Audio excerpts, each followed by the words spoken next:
thème du jour, c'est demander. En fait, demander, c'est un verbe que tout le monde utilise, mais il y a d'autres verbes que tu peux utiliser. Tout d'abord, tu pourrais dire poser une question ou poser des questions. Attention, j'entends souvent demander une question et c'est plus ou moins incorrect. C'est incorrect si tu l'utilises pour dire poser une question. Mais demander une question existe et cela veut dire demander à quelqu'un de te poser une question dans le cadre d'un jeu, par exemple.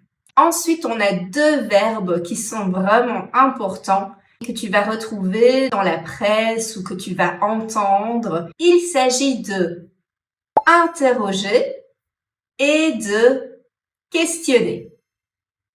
Mais quelle est la différence? Eh bien, la différence est assez subtile. En gros, interroger est beaucoup plus formel. On l'utilisera dans des contextes comme une enquête de police, une enquête, des études ou encore une évaluation. Exemple, la police a interrogé plusieurs témoins après le meurtre.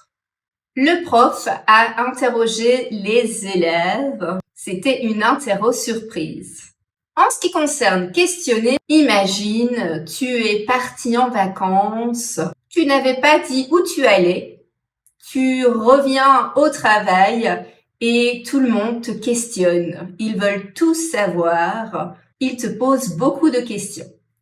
Donc ici, on a généralement une série de questions qui va être posée. Exemple, les habitants de la ville ont commencé à questionner les mesures prises par la mairie.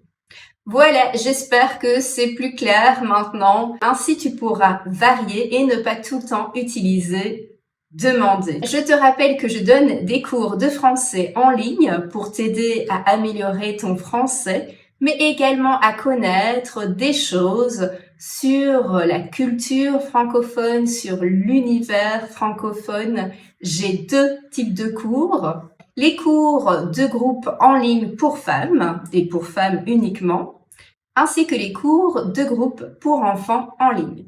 Je t'invite à aller sur ma page web.